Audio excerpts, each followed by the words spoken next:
Welcome to the Whiskey and Wisdom Podcast, coming to you from the Cargo District Recording Studios in Wilmington, North Carolina, where we discuss the most fascinating topics of life. I'm Tyler Yaw with my co-host, Chris Kellum, and each week we interview a special guest to learn how they acquired their wisdom over a glass of whiskey. So, sit back, pour yourself a glass, and enjoy Whiskey and Wisdom. Welcome back. You're on the Whiskey and Wisdom podcast. As per usual, you have co-host Chris Kellum. This is Tyler Yaw. Hey, what's going on, guys? My name's Lucky. I do a bunch of stuff with video games and content creation, and I like to make videos. This is a super special episode for us for multiple reasons. So first is Chris and I are on the same side of the table, which has never happened before in the history of Whiskey and Wisdom podcast. And the other very special part of this too is Lucky is actually coming to us from all the way in Indiana. And it's going to be our very first remote interview that we've ever done before. And also to go on top of all of the new stuff and brand new things that we're bringing to the podcast, the very first gamer we're having on board as well. Hey, thanks for having me, guys.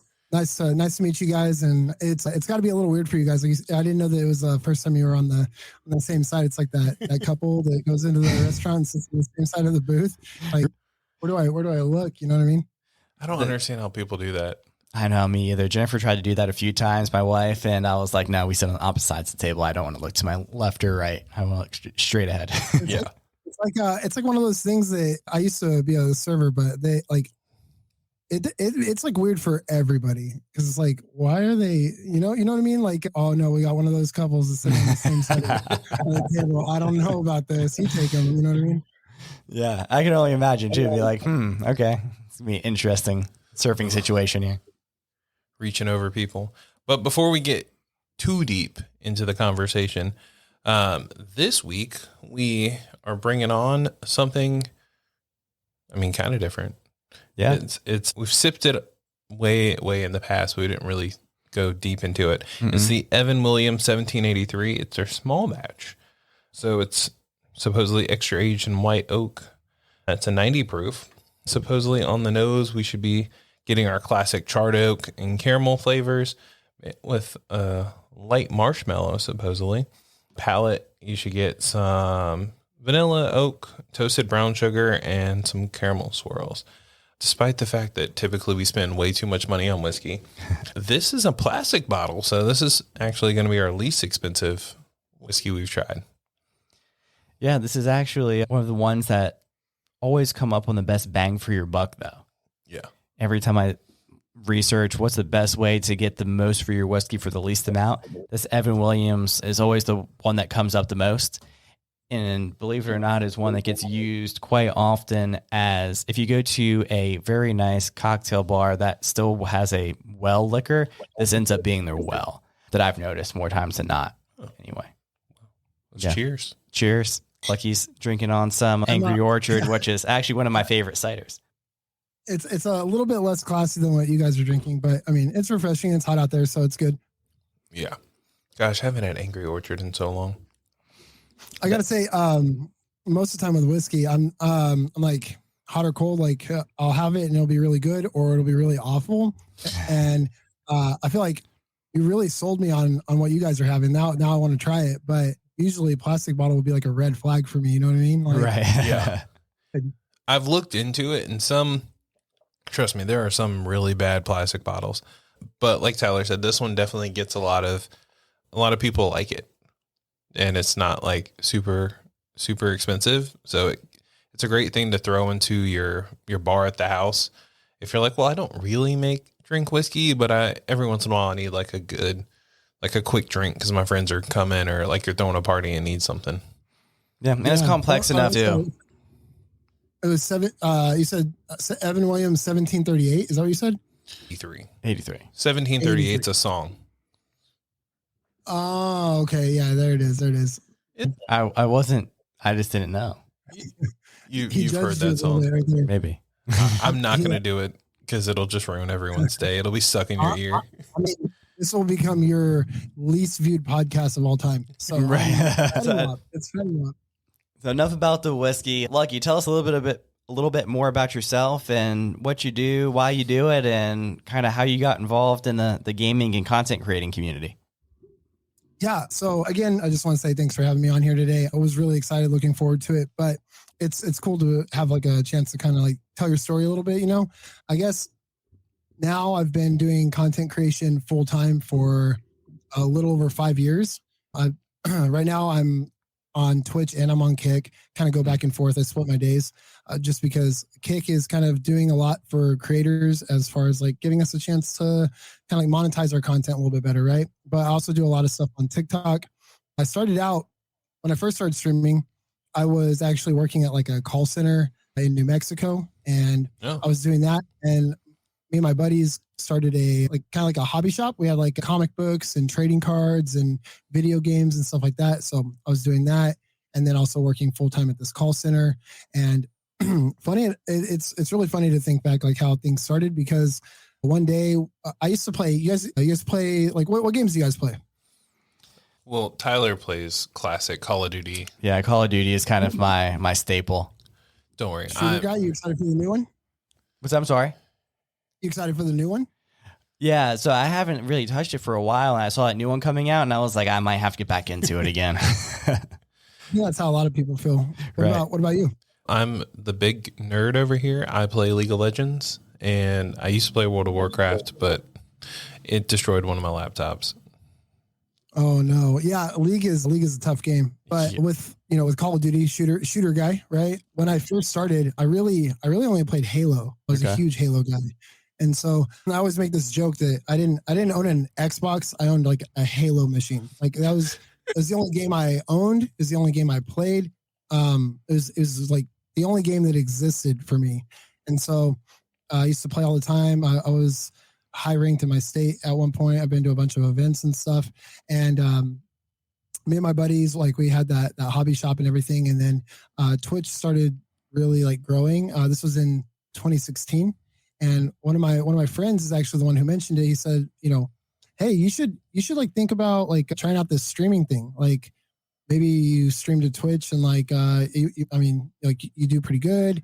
And like, maybe people would like watching you or whatever. So when I started out, I was streaming. I was like sitting on my bed or like on this like old, like little wooden chair. Yeah. One monitor. I was reading chat on my phone. I was streaming straight to Twitch from my Xbox, like like the most basic setup that you could have.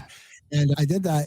And I started doing that. And I was like, I really do love this. Like, this is it for me. I think kind of like with what you guys are doing, just getting to like meet people, right? Or like interact with people that you would never meet otherwise, and like kind of learn other people's stories, and like just it's like a different kind of interaction and stuff. And so I really started to enjoy it, but I wasn't big. Like I think I would average anywhere from like 5 to 10. Like if I had like over 10 viewers, that was like a banger day. That was like I get off stream, I'm on like cloud 9. I had 15 viewers a day. This is insane. And I did that for a while. That was in 2016. And then I mean, have you guys ever heard of Mixer at all? Oh yeah. Yeah. The short-lived. A lot of people, yeah, short-lived, really sad, but a lot of people never even like heard of it. And I remember I was streaming on Twitch one day, and I had this guy. He lives in Texas. I'd become friends with him online. I'd get off work and race home to go live for 2 or 3 hours before I had to go to bed and get up and do it again the next day. And we just play Halo. And one day I message him and I'm like, yo, you ready to play some games tonight, whatever? And he goes, yeah, but I'm going to be streaming on this thing called Beam. He's like, this new website that Microsoft the Microsoft thing came later, but he's like, this new site that people have been talking about, and there's like no delay. And like, that was like a big deal. It was right. It's like, I remember going and checking it out the first time, and you'd say something in chat and they would respond immediately. And at that time, Twitch was still like 30 to 60 second delay. So, oh wow, I didn't know that. For somebody to respond to you like instantly was unheard of. It was like magic. And I remember that very first stream that he was on, somebody who was a big streamer on the platform, big streamer being like, 75, 100 people or something, rated him. And I was just like, there's like this huge like community vibe and stuff. And I was like, this is super cool. And I was like, and the no delay thing blew my mind. So then that's whenever I switched over. That was at the end of 2016. I was on Mixer until the downfall, the Black Day in 2020. And so I was just streaming every day, working my full-time job, trying to run this business with my friends. We're doing comic books and card games. You guys play like MTG or Yu-Gi-Oh or Pokemon, anything like that? When I was not recently, but what? Yeah, I have. Yeah. Yeah, back in the day. Yes, I think MTG is the only one I never got into. Really, that's really the only one that I even still like mess with now. But yeah, we would host like tournaments and stuff, and then it started to get a little overwhelming because I had this business that I was trying to run, and then I had this passion that I was really like starting to like put more of myself into, and I was really loving it, and like I wanted to be able to focus on it more. Then I also had a full-time job, life and friends and all this stuff. And so my friends actually ended up being the first ones to say like, I think I want to do something else. Like I like what we're doing here, but in New Mexico where we were at specifically, there isn't like a lot of money. It's like kind of a smaller town, and it was really hard for us to kind of like break through that ceiling. And so we kind of just decided that like they wanted to do other things. I had this thing that I was trying to grow with. And so we just kind of like separated from the business and sold out everything. And then I was putting in more hours. I was kind of like doing full-time at my job and then also streaming like 30 to 40 hours a week. Oh, wow. And it was getting to be it was a lot, but I was enjoying the grind, I guess you could say, like the long hours felt like they were paying off. I was growing. I was like starting to get like a community and stuff. And then I remember one day I just hated my job, man. I was over it. Like I just couldn't do it anymore. I was really not excited. So I went on I took my 2-week vacation that I had saved up, and I told my community like for the next 2 weeks, I'm going to stream like I'm a full-time creator, and we'll just like see what happens. And like, just, go from there. And they supported me a lot, and there was like a very good viewership and stuff like that. I had like, honestly, if you guys are listening to this and you end up and you're trying to like make it and go full time with content and stuff, don't do what I did, because I didn't have any money saved, nothing. I literally, my 2-week vacation was almost up, and I let my manager know like, hey, I'm not coming back. And I finished out my vacation. I ended up like having to sell my car, and I was walking everywhere. I would have to like walk to the grocery store or whatever. And like, that was like the sacrifice that I was willing to make in order to do it. And it was like tough for a while. And I was literally just making enough to like pay all my bills, pay for my food, and have like a tiny bit of money left over. But like for me, it felt like it was worth it because I was like getting to do something that didn't feel like work anymore. And that was in 2018. And so now I'm here, and I'm still doing it full time. And now TikTok is like taking over the world.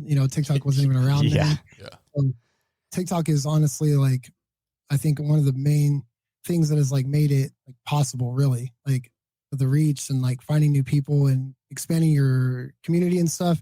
And I'm thankful for it. And so I did get a little scared when we had that thing about like, oh, they're banning TikTok like in the United States this one way. And I was just like, man, if that happens, like I don't know, I don't know what's going to happen, but I mean, I guess we're good right now. And so now I just doing TikTok and Twitch and Kick and trying to like kind of expand my skill set and stuff, like trying to learn photography and videography and editing and just try and like be better, I guess, So with, I guess that being said too, we'll make this part of a plug as well for us so I know you also work with Sway Creations as well, just like we do. Absolutely. So I'm sure that helps you a lot too in the editing process and just being able to focus on the actual gaming and content creation side and letting them just, you take it, you deal with it, you work it out. Absolutely, man. I can't, it's almost because I've been working with them for a few months now. And I remember before it was kind of a struggle trying to do everything, like all the full-time stuff. But then also it's like, you got to find time to record and edit, and then also scheduling and putting your stuff out. And then like, honestly, Sway has like really given me so much more time back from like just taking over that part. Like I just record now, I make the content, I send it over to them, and then we've gotten in the 3 months that I've been working with them, millions of views on TikTok. And that's Nice. like the editing. Yeah. I was actually just cool. talking to Grace the other day, and she was like, all right, if you need any help on TikTok, we have that under control for you. So we know how to make stuff blow up on TikTok. And I was like, I will have to lean up on that. Yo, absolutely. I think you guys like just posting your podcast stuff on TikTok would be, I mean, people love that. Like, you know, they're swiping and then you guys are just talking about something that they're interested in. They're going to watch that whole clip because they're like, what are these guys talking about? Like, I want to know, like, what's going on? I want to be part of the conversation, you know? Yeah. Like, I think you guys would do good on TikTok. So I know one of my main questions is, how'd you get the name LuckyShots?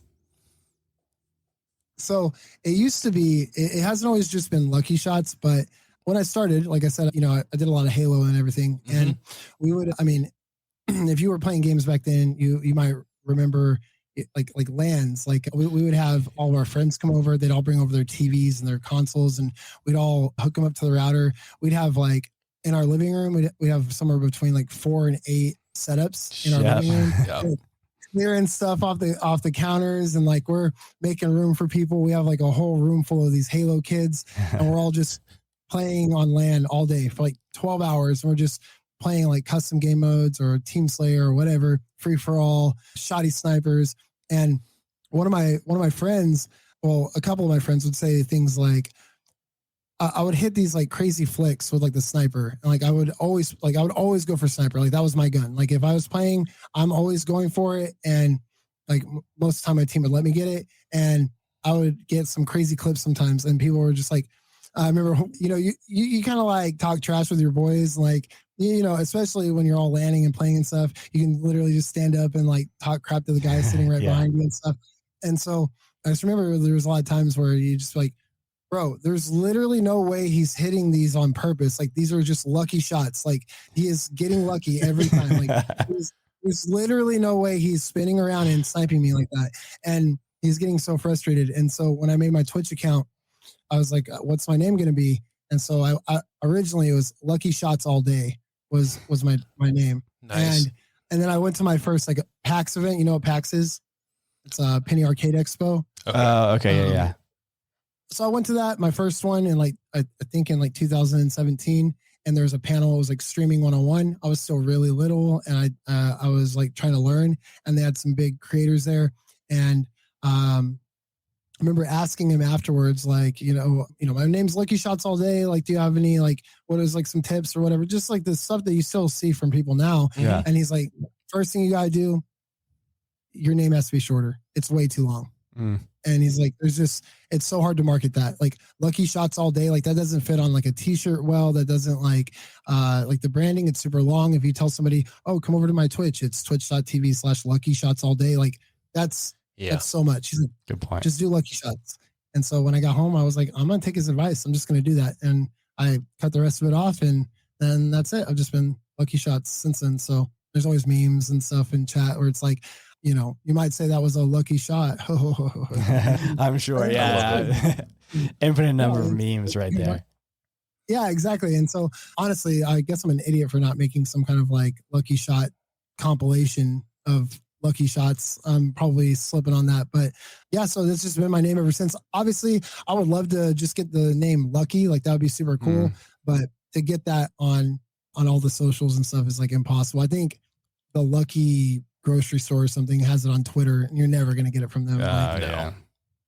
That makes There's sense. literally no way. So, so that's like, I guess that's kind of like how I got to where I'm at now. And I love it. Honestly, it can be stressful sometimes, but I mean, it's better than working for somebody else, I guess. Very true. So I have one more question before I hand over the reins to Chris, because he's the true real gamer on this team here, and I know he has a million questions for you. But the other question I had too that I need to get out is, so did you have the parents where they were like, oh my gosh, stop playing video games, this is going to lead to nowhere, and then here you are? Or was it the complete opposite? So growing up, it was just me and my mom and my sister, but my dad wasn't in the picture. But it was more so with my mom, she would be okay with me gaming. But when I was growing up, like I had my setup and I'm in my room with my stuff, but it was all offline. And so then online started to become more prominent with like, I remember getting like an Xbox. It was actually really cool because we didn't have a lot of money when I was growing up, and the new Xbox was coming out. And as a kid that loves to play games, I was playing on like GameCube and the days. 64, right? Yep. And I had those consoles, and I had a PS2 for a little bit, and like the new Xbox was coming out, and I'm begging my mom, can we please get this Xbox? Like I will, as a kid, I will do anything. Like I'll mow the yard every single weekend. I'll do, ABC. Can we please get it? My mom was like pretty straightforward with me.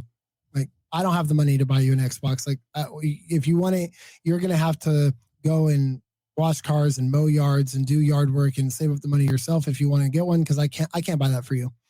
And then I remember I came home from school one day and there was an Xbox sitting on the table, and I'm like, I'm so confused.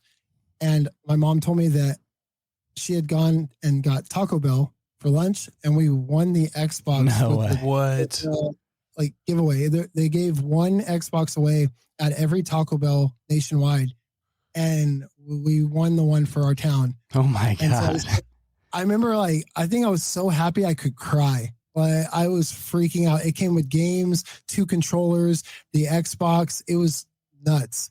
And so I got super lucky and I got an Xbox. I don't know, man. And so obviously then I started getting more into it. Halo was like that gateway game for me for like competitive games. I started playing Halo and I started loving it. And so on the weekends we had, really crappy dial-up internet where it's like you can't use the phone and stuff, and like it really bad internet. But my mom would let me. She told me on the weekends you can play online, but only until I need the computer, and then I'm taking the internet. Is what she would say. And so I'd get up as early as I possibly could on Saturday morning, like 4:30 in the morning. I'm sneaking out of my room, taking all my stuff to the living room so I could play online. My mom was always really cool as long as like my grades were doing good. I wasn't getting in trouble at school. She'd be fine with me playing games with my friends on the weekends, and we'd take turns. Like we're all at my house this weekend. Next weekend we're all at the other person's house, and it'd be like those parents would feed us, and then next weekend it'd go to a different house and they'd feed us. And so I mean that was my weekends, man. I would just game. I would play games with my friends, and we'd have sleepovers and stay up all night and just carry all of our stuff to the next person's house. And like my mom was fine with it as long as I was getting good grades and stuff. She wasn't, and I'm thankful for that, because if she had been one of those parents that didn't let me game, I mean, I might be in like a completely different place now because I didn't grow up gaming, Yeah. Yeah. So you played Halo. When did you transition out of it? So Halo 5 was like the game I really liked Halo 5, but there was a certain point where it felt like we were still playing the same game. Like we weren't getting anything new. We weren't getting new maps. It felt like it was at that time that you could kind of tell that they were working on other things, and they had kind of put it on the back burner. And people started transitioning out of Halo. They were playing other games. They're getting into like, I can't say specifically what games, but at that time, like people were less about Halo and they started playing other stuff, and everybody started moving away. And so at that time I was still playing on Xbox and stuff, but I was like, maybe I want to learn how to play I was saving this for this question actually, because you mentioned this earlier, but I was like, I want to start learning how to play computer games, because I hadn't played anything on mouse and keyboard really. Like I played Diablo and like some StarCraft, but nothing that was like a competitive, like required me to have super fast reactions against other players like on mouse and keyboard.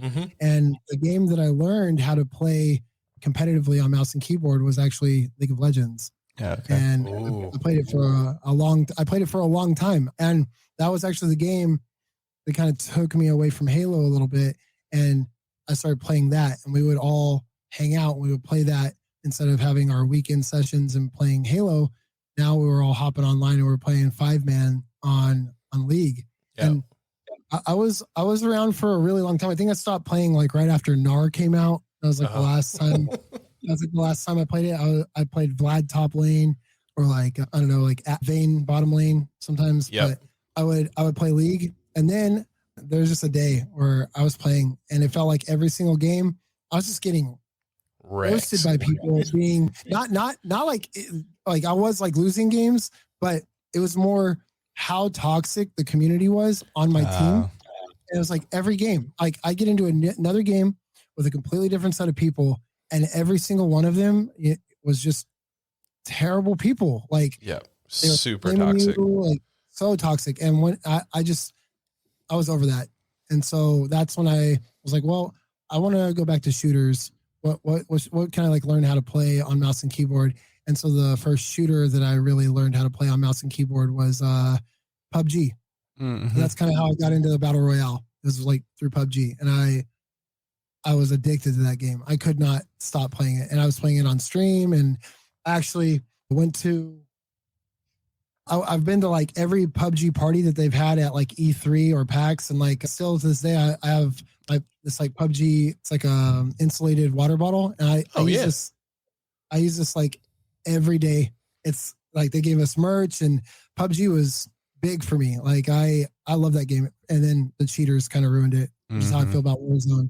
Yeah, it's like it became unplayable. So, but yeah, League of Legends, man, it was like that was like a game changer for me. Like I'd never experienced a game like that, and so learning it on mouse and keyboard, and people are good on that game. Yeah. They're nuts. It's definitely a gateway to like. It's a good way to transition. Like one, if you don't like World of Warcraft, you can shift to, because World of Warcraft is just walking around clicking on stuff, and then League gets you that true. You have to know what you're clicking. You have to have good like fingers on there, and then. You just upset so many World of Warcraft players. Yeah. Any World of Warcraft players listening is like, yeah, wow, you just doesn't really take any skill. You just click on it. Like, all of them listen to the podcast like downvote. We just got all the downvotes and all the 1 stars, unsubs.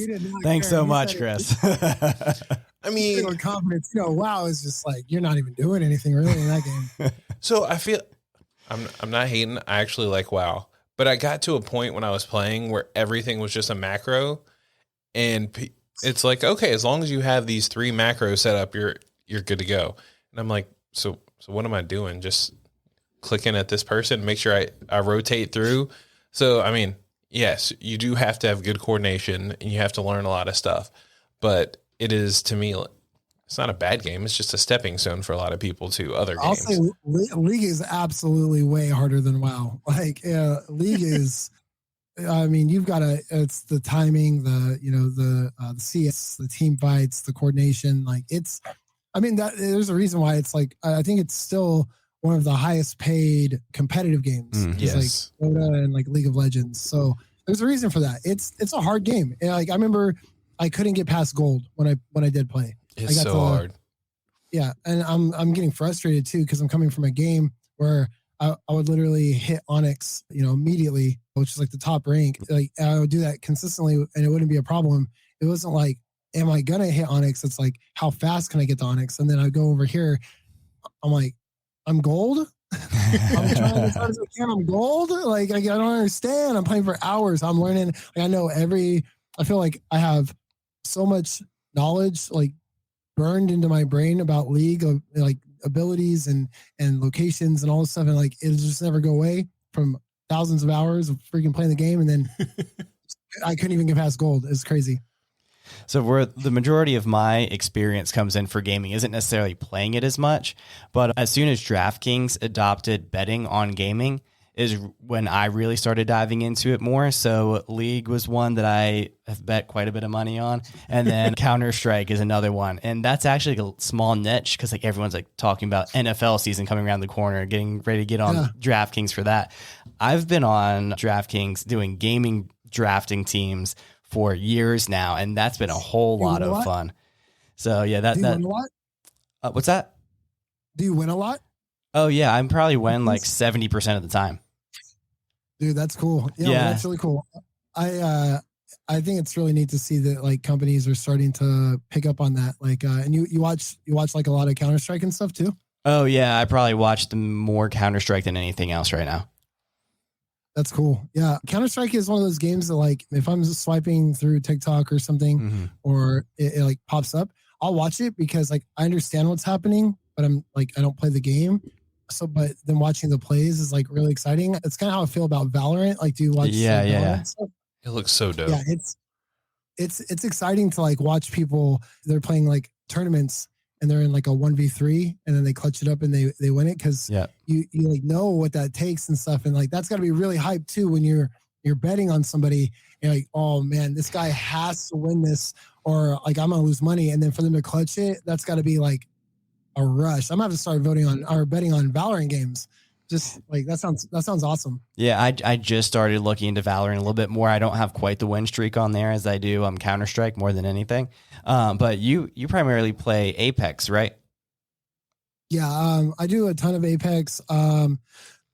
So I went after PUBG, started getting like a lot of cheaters and stuff. I went to Fortnite for a while. I was still stuck in that. I mean, I guess not was. I'm still stuck in the battle royale thing. I went from PUBG to Fortnite, and then I went from Fortnite to Warzone, and that's whenever I was playing with my buddies that I told you I moved here with.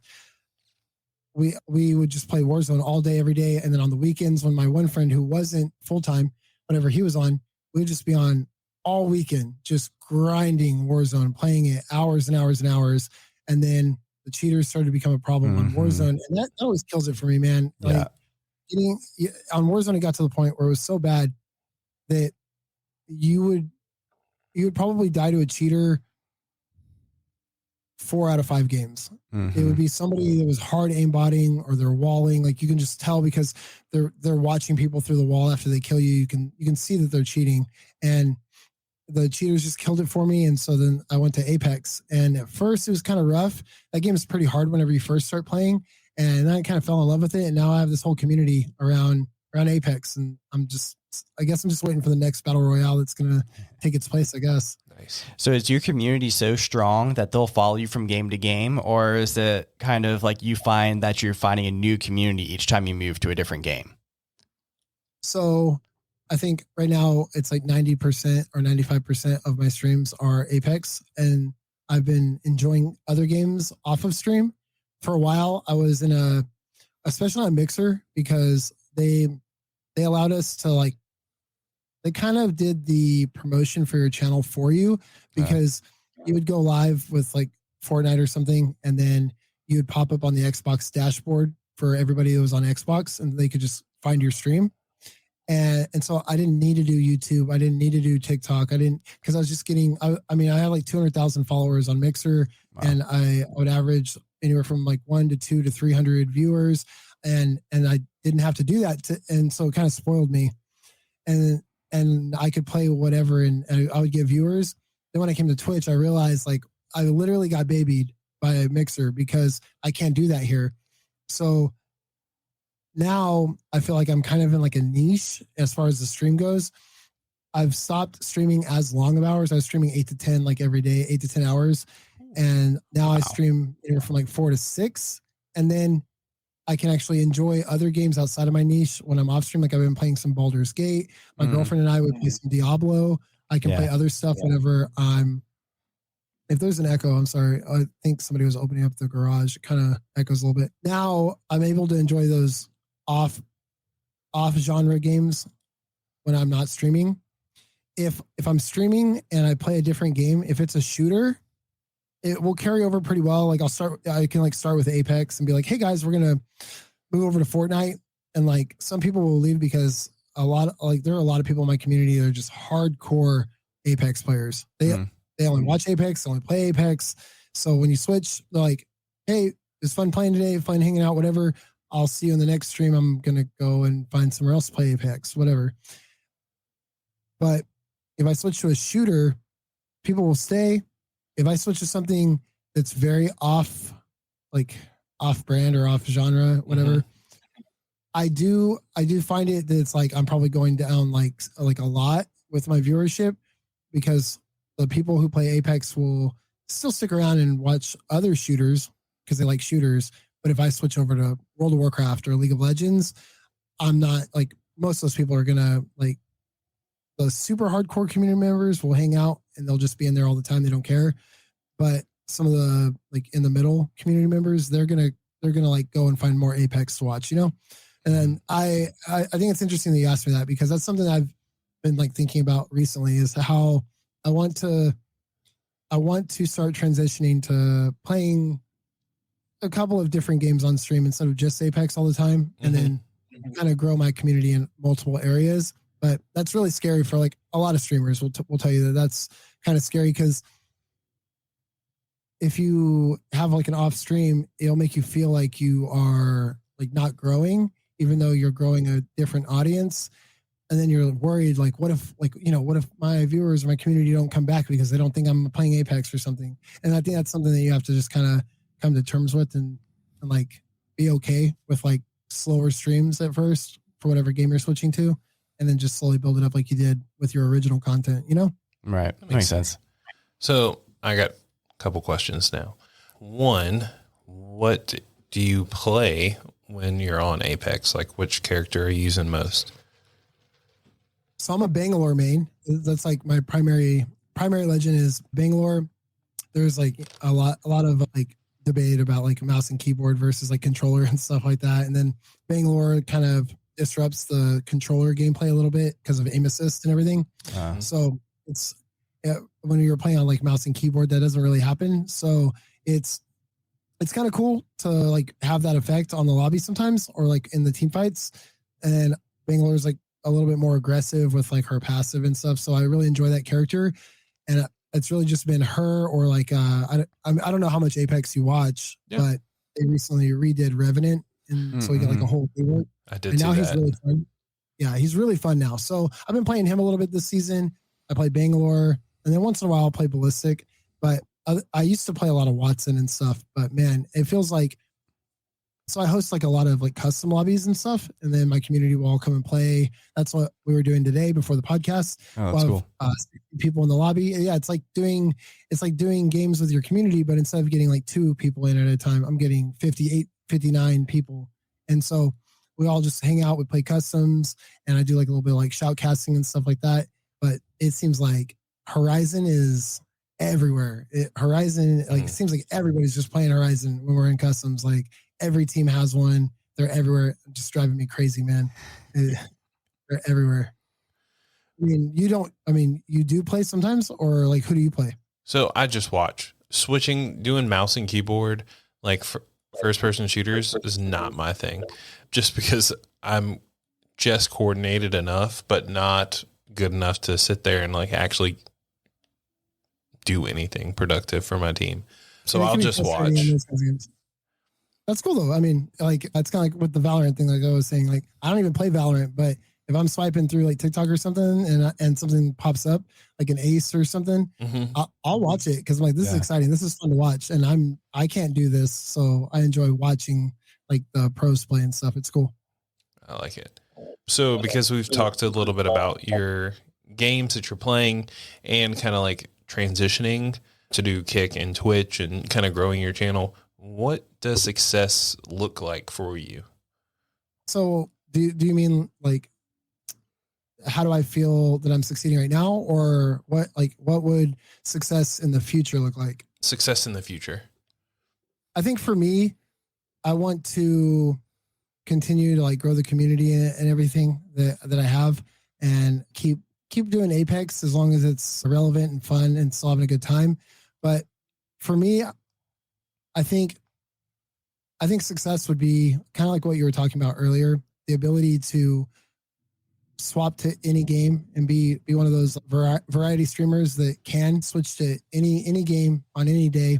You can go live and say, today we're playing this game, and your community will show up and be a part of that without feeling like they want something, like they want to be like, right now we do a lot of customs, and so a lot of people get to play at the same time. But if I were to swap and start playing something else, that might not be the case. And so I think being able to stream whatever you want, whenever you want, I think that's something that you have to earn as a streamer. And I think a lot of people view it as something that they want to be able to do. But I think you earn that over time by building your community and like earning their trust. And then eventually you get to that point where you can just play any game. So for me, I think success is being able to just go live and retain your community and your viewership, no matter what you're playing, and still have them in there. Because I don't want to like worry about, you know, when Apex isn't around anymore, like what's the channel look like at that point.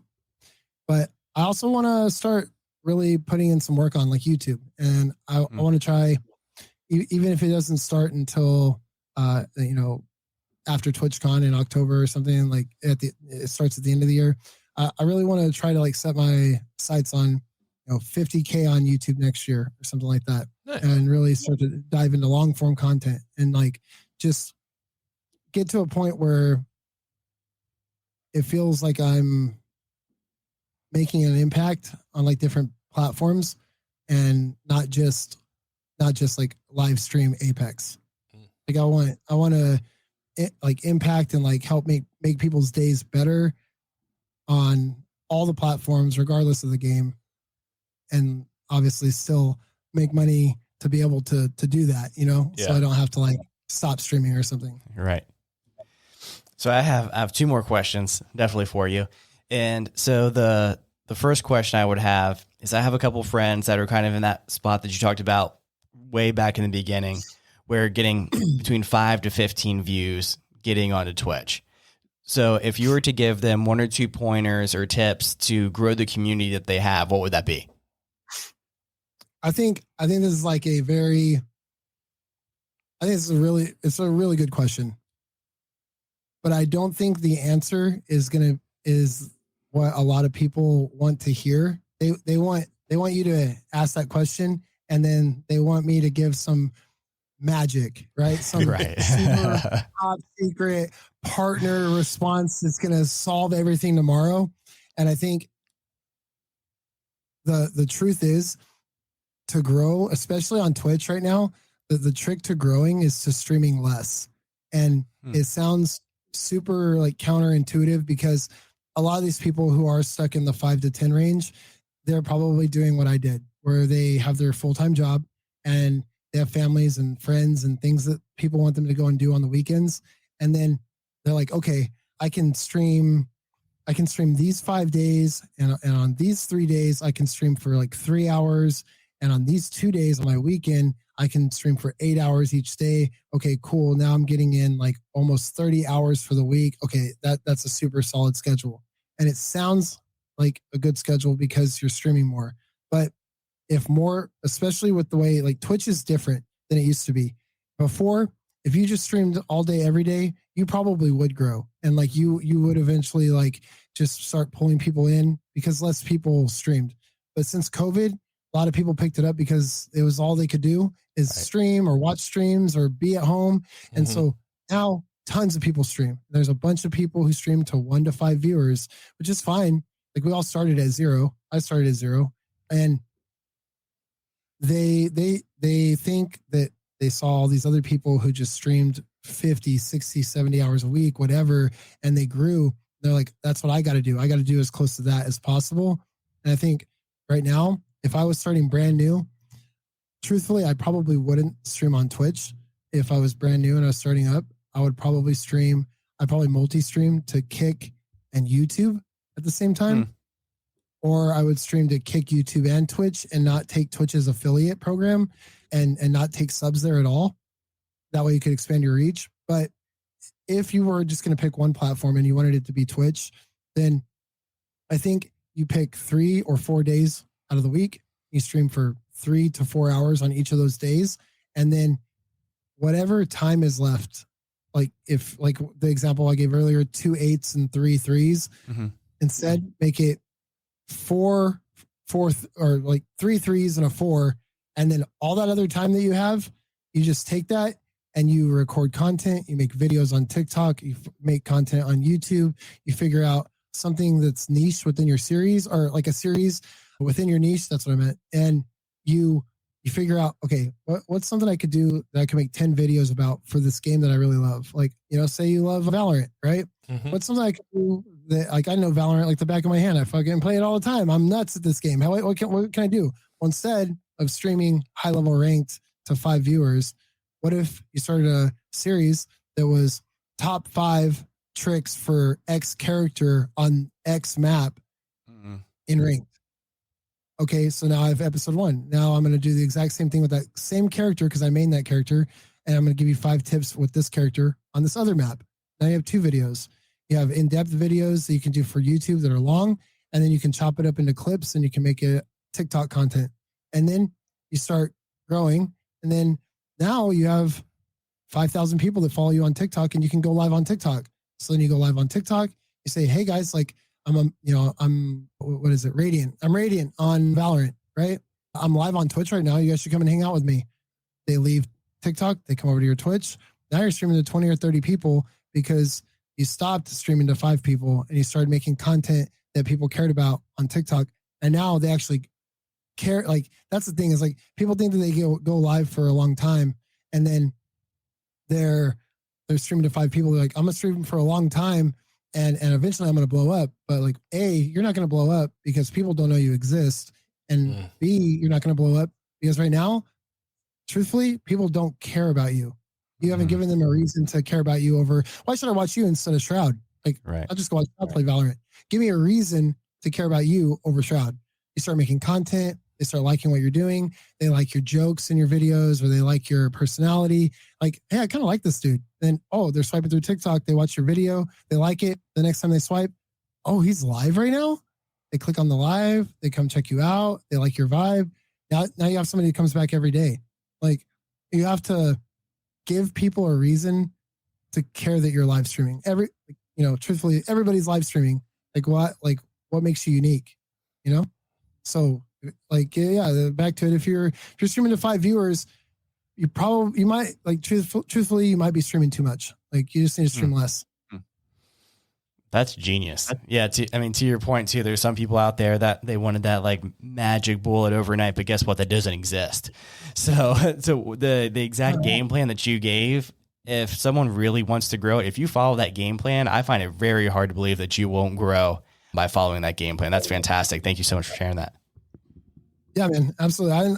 I want, like, that's like kind of going back to what I said before, like making an impact. Like, a lot of people say that, but my favorite moments that I can like remember from like stream isn't like the crazy clutch win or the crazy victory. It's more like when somebody comes in and they're like, hey, like I just want to let you know, like they come in, they drop like 10 subs and they're like, hey, I just want to let you know that like over the summer, like, I broke my leg and I couldn't do anything.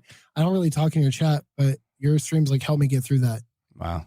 Like that, like that's like what like drives me. Like that's the best feeling. Is like knowing that like the content you made or what you were doing on stream or whatever, like actually made somebody's life like better.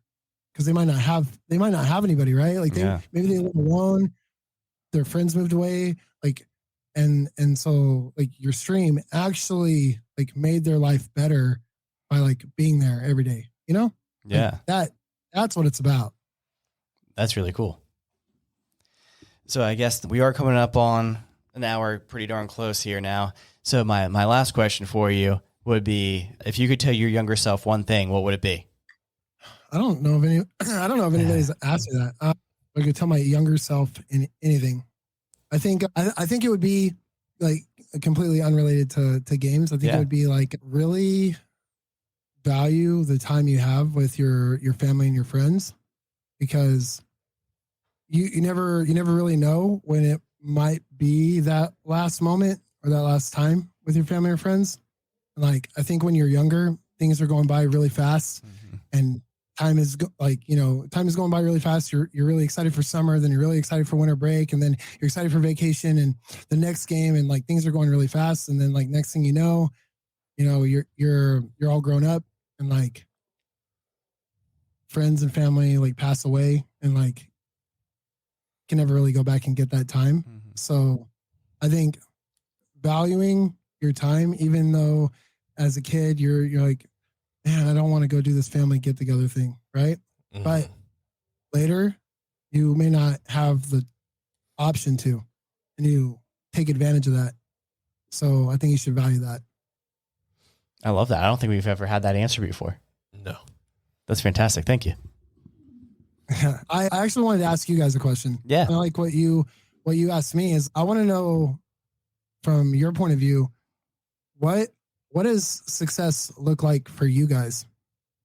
Well, Chris, you're the one that came up with that question first, so I'll let you take it first. So for me, I think success with the podcast would be to just grow and reach more people in general, and then pretty much expand the studio. So we would end up eventually having like 2 areas to record. So like just to sit down, like comfy spot, and then one sitting at a table, just kind of figuring out the vibe and just kind of growing like our setup and everything. Yep. Yeah, I probably agree. Like podcast wise, the reason why we started a lot of this podcast was for networking and building a network and building a community and helping kind of bring people together more within Wilmington. Wilmington's a really small area and people know of each other a lot in Wilmington, but a lot of people don't really know each other. And so that's kind of where we started this kind of groundbreaking thing, which is like, all right, let's focus on Southeast North Carolina. And we've done a really good job at that. And I think kind of working with you now too, and doing a first one outside of North Carolina, we can really start doing that just because the world has become such a smaller place, only because there is Riverside, there is Zoom, there is Twitch that can bring people together. So I think this was the first time that really I noticed that, you know what, why are we focusing so small when the world is already so small itself? So they kind of went to a bigger portion of like what success is outside of that question. Yeah. But I think that kind of is what success looks like for me. Yeah, I think I watch a lot of clips from like a lot of different podcasts and stuff. And I feel like you guys have like this like good energy and like this really great vibe. And so I think that you guys are definitely where you're supposed to be. And like, as far as like podcasting, like you guys are like definitely good for this. And thanks. I think you guys have like a lot of success in your future coming your way. And I'm excited to see what you guys do next. And like, I'm definitely going to go and like subscribe to everything everywhere. And I expect to see you guys on TikTok and like posting your clips and stuff. And I, getting Sway to do that for you guys. Yeah. I think you guys would really succeed on there. And I was just, honestly, this has been great. I'm really thankful you guys invited me on here. Like, I've been having a good time. Yeah, awesome. Thank you so much. And again, shout out to Sway for setting this up for us too, for getting us both together. Absolutely. And I foresee this partnership going further with you as well. And I'm sure we'll have you back on the podcast and hopefully work with you more soon. Yeah, absolutely, man. I would love that. So my question, where can people find you? Because you said you're on pretty much all the social medias, but what's the easiest way to look you up so they could follow and keep up with what you're doing? Yeah. Anybody who just, even if you don't play Apex or you don't play shooters or whatever, like we have, a lot of people probably say this, but I feel like we have one of the best communities on the whole platform. Everybody's great. A lot of people have made a ton of friends just from being in chat with our community and stuff. So if you're ever on Twitch, you can find me at LuckyShots, all one word. I'm the same name on Kick. I'm on Twitch Monday, Wednesday, and Friday. I'm on Kick Tuesday, Thursday, and Saturday.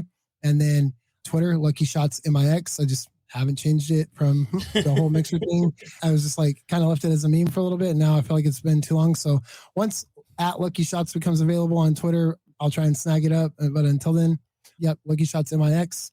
And that's about it. I don't really do a lot on Instagram. So I feel like this is where I would say, like, go check out my pictures, but I haven't posted in like 6 months. So don't do that. But yeah, thank you for coming on. It's been a blast. Everybody who's listened to the podcast, check him out on all of his social medias. For those who stream or who just like watching people stream like me, definitely check his stuff out. I was bored this afternoon. I was like, you know what? Let me go check something different because I'm always watching like whatever's showing up on TV. He really does have really good setup and community. They're all super chill. I love his overlays. Yeah. Totally different. But yeah. Thanks, man.